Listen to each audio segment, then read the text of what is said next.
punya usaha. Nah, lu kira-kira tahu kagak ya dokumen apa aja atau dokumen persyaratan yang diwajibin buat eh, ngajuin sertifikat halal? Soalnya kan pemerintah ini sekarang udah mulai ngewajibin ya kan buat para pelaku usaha ini punya sertifikat halal gitu kan. Apalagi ya gue kan muslim, masa iya kan produk gue kagak halal, kan kagak lucu. Ya udah, kalau misalnya kayak gitu gue pengen daftar gitu, cuman gue bingung dokumen sama persyaratannya tuh apa aja sih. Lu kalau tahu kasih tahu gue. Oh alah, kalau kayak gitu mah aku tahu tuh apa aja persyaratan, dokumen persyaratan yang lu perluin gitu. Nah, yang pertama lu itu cukup em, ajuin aja tuh surat permohonan. Nah, kalem aja itu surat permohonannya tuh udah disediain formatnya sama pihak lembaga. Terusan yang kedua, eh, lu tuh wajib isi formulir pendaftaran. Nah, si formulir pendaftaran ininya tuh memuat datanya tuh pelaku usaha, yaitu lu gitu ya. Terusan lu buktiin dah sama nomor induk berusaha atau NIB gitu. Nah, lalu itu ada identitas dari penyelia halal. Jadi ntar siapa tuh yang nyediain sertifikat halalnya? Lu kan pasti ada kan diiringi sama itu penetapan penyelia halal.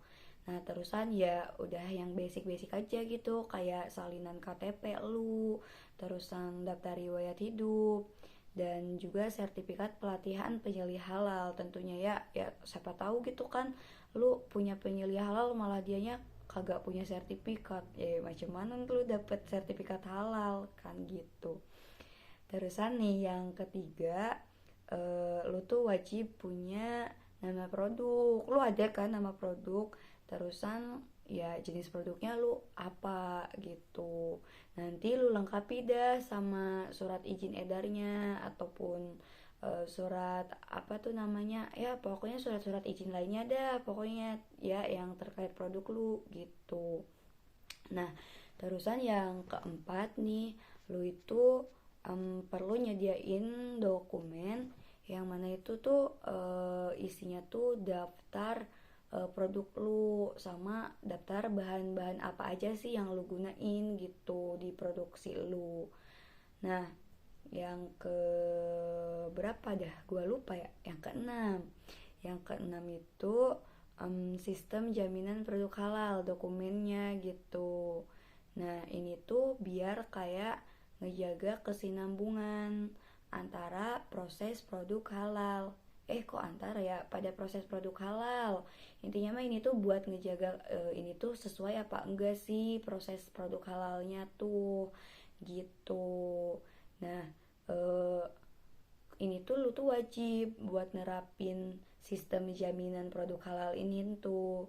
Soalnya ini tuh mengacu juga sama dokumen yang udah disediain bahkan sebelum jadi peraturan undang-undang. Ngeri gak tuh? Nah, selanjutnya itu udah dah cukup 6 aja tuh, 6 dokumen aja, simple kan. Oh, jadi 6 biji doang tuh. Ya udah, nanti gue lengkapin deh dokumen-dokumen yang diperluinnya, sama nanti gue langsung ajuin ke BPJH kayak gitu. Lumayan ringkes juga ya, kayak 6 doang gitu. Mantep dah, thank you ya udah kasih info. Iya, jadi lu cukup isi sama sediain ke 6 dokumen itu aja. Kayak gitu. Makanya kagak ribet sekarang. Pemerintah juga kan mulai nerapin tuh, mulai kayak menyuruh gitu ya ke para pelaku UMKM di seluruh Indonesia ini buat punya sertifikat halal. Bagus tuh lu kayak gitu biar lebih gampang kan. Iya, terus nanti kan gue udah punya tuh sertifikat halal. Nah, kalau semisalnya gue pasti ada batas waktunya gitu kan itu sertifikat. Apalagi kalau semisalnya gue punya perubahan bahan gitu kan di komposisi produksi gue. Nah, itu kayak mana? Apa ada perpanjangan kayak gitu? Atau gue harus bikin ulang itu sertifikat? Kayak gimana dah? Nah, kalau semisalnya lu nanti udah punya nih sertifikat halal, terusan lu mau perpanjangan tuh dari si sertifikat halalnya, bisa kayak gitu. Nah, alurnya itu yang pertama lu tuh harus ngajuin dulu tuh permohonan secara tertulis dalam bahasa Indonesia. Jangan lu pakai bahasa Arab. Boleh-boleh aja gitu ya, translatein dulu tapi ke Indo. Apalagi bahasa Jepang apalagi bahasa apa tuh ya, kagak boleh tuh. Jadi harus bahasa Indonesia ya.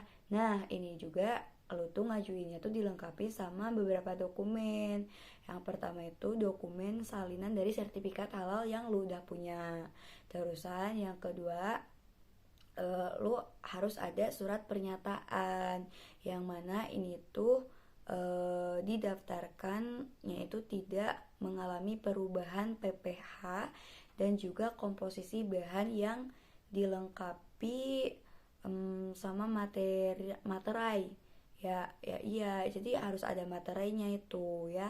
Terusan ini tuh udah sesuai banget sama undang-undang yang berlaku. Nah, yang terakhir, lu tuh juga perlu dokumen hasil pengawasan dari pengawas JPH. Ntar tuh ada kan pengawasnya tuh dari BPJH-nya gitu kan. Nah, habis lu ngasih laporan, ngajuin permohonan gitu ya. Nah, lu selanjutnya itu harus ngebuat laporan ke BPJH.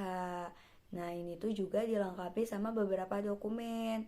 Yang pertama itu ada namanya tuh dokumen apa ya? Perubahan komposisi bahan yang diubah.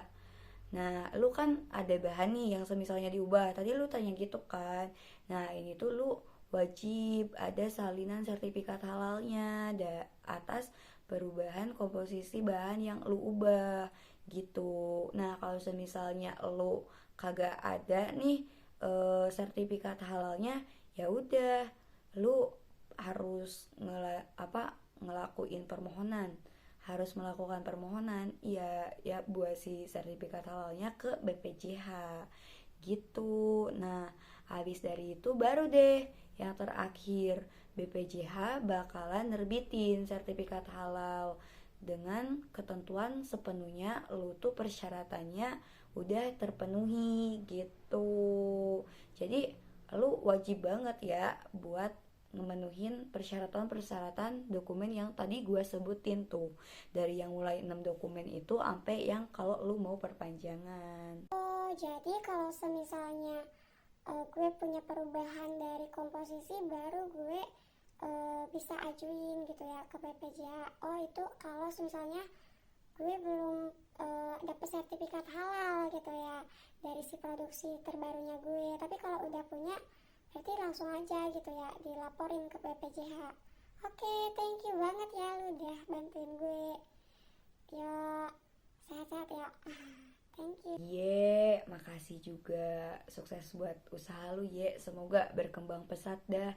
Jangan lupa lu juga harus traktir gue lah kapan-kapan gitu kan. Kalau lu perlu gue temanin ke LPPOM-nya boleh juga, ke BPJH-nya boleh. Nanti gue temenin. Lu juga ya.